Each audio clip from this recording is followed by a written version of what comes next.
What do these remarkable people have in common? For example, Albert Einstein, Agatha Christie, and Walt Disney. Do any of these names on this list surprise you? Each faced learning challenges, yet left an extraordinary mark on the world.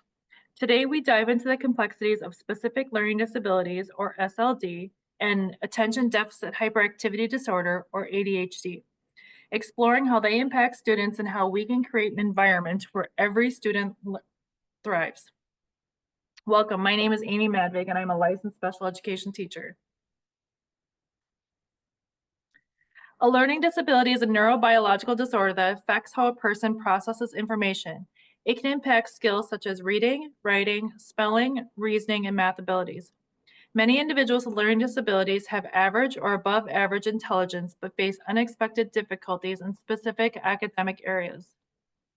A person with learning disabilities may be able to express ideas orally, fluently, and eloquently. However, they may be unable to write the same ideas on paper using correct sentence structure, punctuation, capitalization, and/or spelling.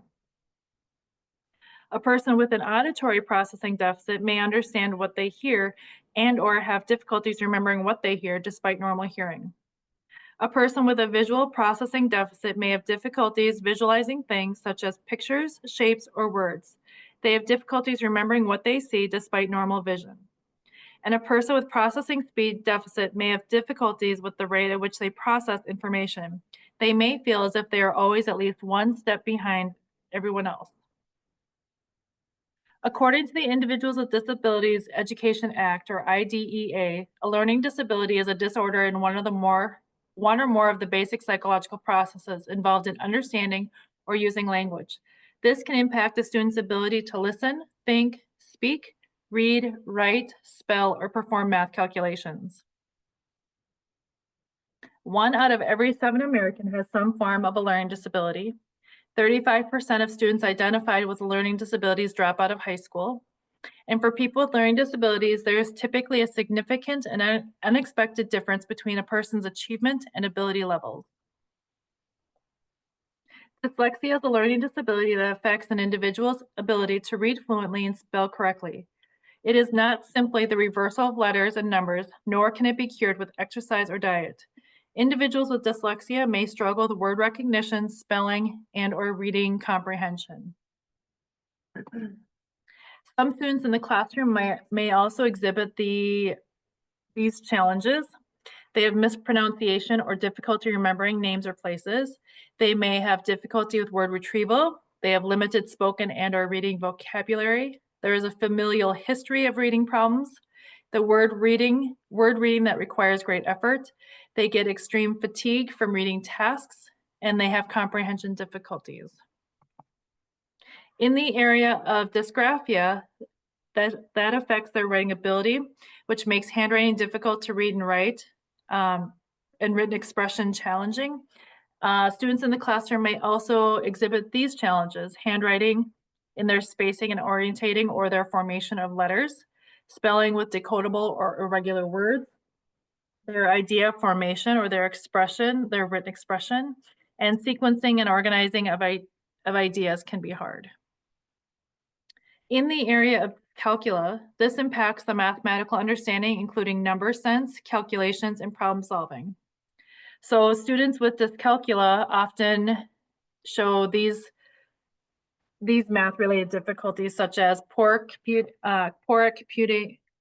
computing mental math problems, difficulty understanding, remembering concepts or processes, such as addition, multiplication, sequencing, or formulas, poor long-term memory, and having difficulties with games or daily tasks that use math. There are several effective strategies to support individuals with learning disabilities. These include multisensory instruction, breaking down tasks into smaller steps, or using graphic organizers and incorporating hands-on learning. These are also some instructional strategies that will work in the classroom. These will help in the area of reading. So predetermine difficult words for decoding and vocabulary instruction, activate prior knowledge and experience, creating multisensory lessons that involve seeing, hearing, reading, tracing, or writing, repeated oral reading, graphic organizers, concept mapping, and provide guided practice. The more strategies that can be used in the classroom allow students to use the computer with a spell checker, grade written assignments for ideas only, or provide 2 grades, one for content, one for technical skills. Provide advance notice of written assignments. Encourage students to start assignments early. Making sure the students understand what's being asked in a written assignment. Have them retell the directions back to you. Help students decide on a limited workable topic for a paper, and provide students with a model of what the end project should look like. Some more strategies that you can use in the classroom could be students may benefit from using different colored highlighters or Post-its or a combination. Example, one color would be for the main idea, one color for the key details, and another for definitions. Encourage students to become an active rather than a passive reader. The students should learn to pause frequently on your reading and ask themselves the following questions, such as, who is the paragraph about? What is happening? Where is it taking place? These questions could also be a part of your color coding system. The exact cause is often unknown, but may involve neurological or structural brain differences, genetic factors, or environmental influences. Could be related to socioeconomic status. Now let's shift our focus to attention deficit hyperactivity disorder, or ADHD.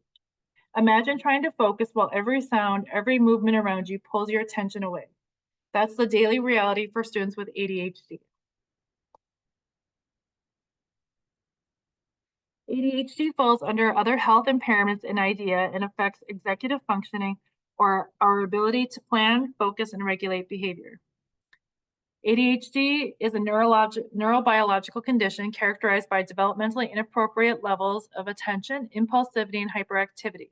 It affects about 3 to 7% of school-age children and often persists into adulthood. ADHD is characterized into 3 subtypes: inattentive, hyperactive, impulsive, and combined. Each subtype presents unique challenges in focus, organization, impulse control, and task completion. To be diagnosed with ADHD, there must be at least 6 or more symptoms must be present. ADHD must also not occur exclusively during the course of a PDD, schizophrenia, or other psychotic disorder.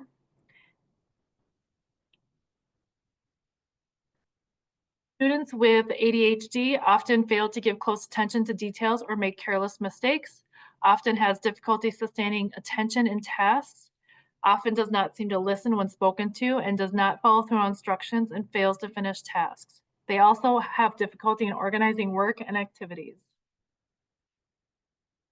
The inattentive type looks like they often avoid or dislike tasks that require sustained mental effort, often loses things necessary for tasks or activities, is often distracted by extraneous stimuli, and is often forgetful in daily activities. ADHD hyperactive impulsive type can look like they often fidget with hands or feet, squirms in their seat. They often leave their seat in situations in which remaining seated is expected. They often run about or are physically active in situations where inappropriate. In adults and adolescents, they may be limited to subjective feelings or restlessness. Students will often have difficulty playing or engaging in leisure activities. They often feel like they're on a go or often act as if they are driven by a motor. They talk excessively. They can blurt out answers before questions have been completed. They have difficulty waiting their turn and often interrupt or intrude on others. The ADHD combined type is individuals meet both sets of inattentive and hyperactive impulsive criteria. In addition to the symptoms listed for all 3 types, the presence of significant impairment must be present in 2 or more major life settings. So for students, this would look like home and school. What causes ADHD? There are not any for sure known causes, but if one parent has ADHD, child has a 50% chance of the diagnosis. Environmental factors can play a role. There is no research that sugar, food additives, TV, or poor parenting is a cause for ADHD. With students with ADHD, there can be a delay in development of executive functions.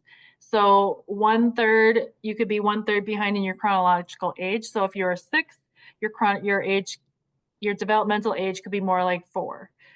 9 could be more like 6, so on and so forth. People with executive functioning challenges have difficulty with their working memory, so holding on to or manipulating thoughts, learning from past mistakes, re-engaging after disruption, anticipation and calculating risk, sense of time, and awareness of self across space and time. Dr. Brown has put these executive functions impaired in ADHD in different clusters, and we'll talk about each one and some strategies that can help. We've all seen a messy desk, either at home, with our coworkers, or students in our classrooms. This is an example of the activation cluster. This is their main function is to organize, prioritize, and start work. Their deficits can include can't organize tasks and or materials. They have difficulty initiating work and tasks. They have difficulty in generating ideas, can have a messy desk, backpack, and bedroom, and they are very disorganized in their verbal output and tangible topic shifts.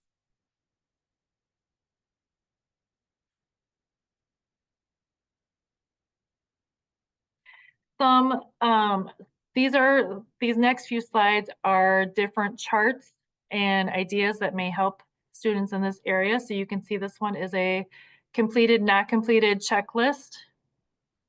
Can also define whether they got a reward or a consequence for each day. This is a homework checklist and a calendar for adolescents or adults.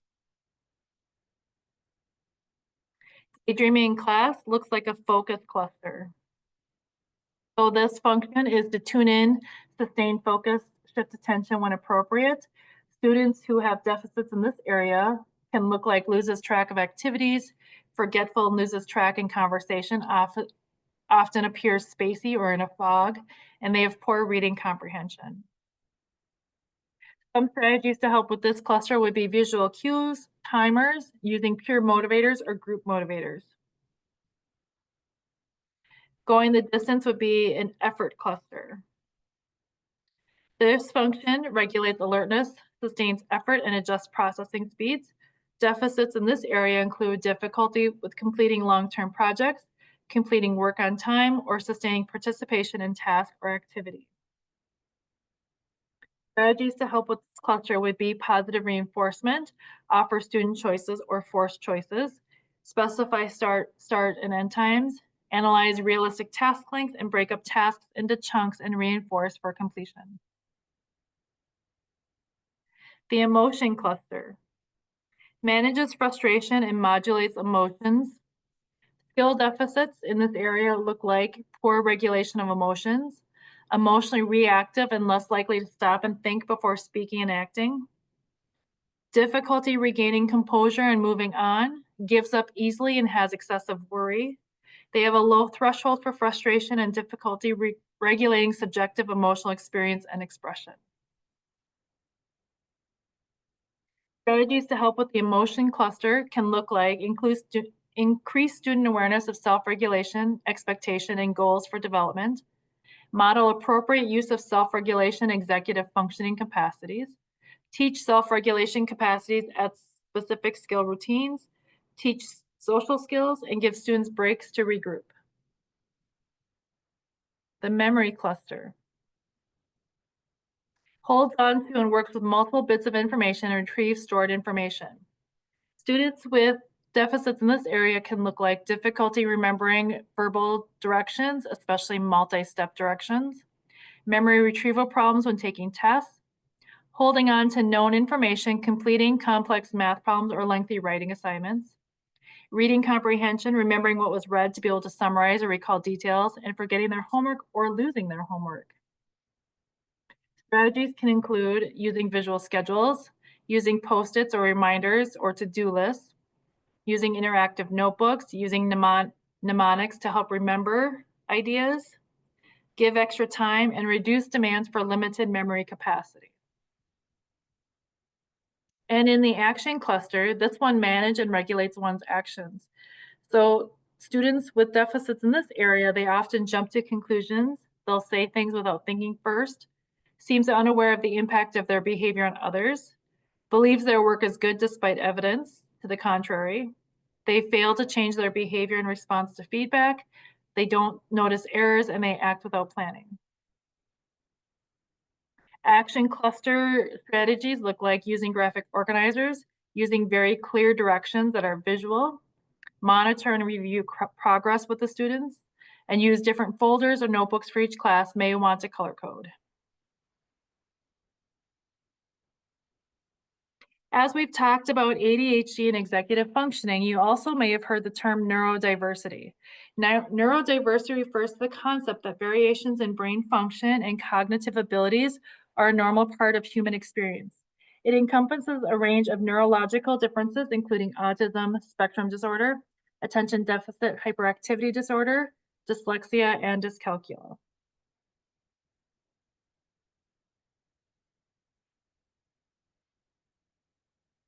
Every student has the potential to succeed. By understanding learning disabilities and ADHD and implementing effective strategies, we can create classrooms where all learners feel empowered. Let's work together to build an inclusive future for every child. Thank you for joining this presentation on learning disabilities and ADHD.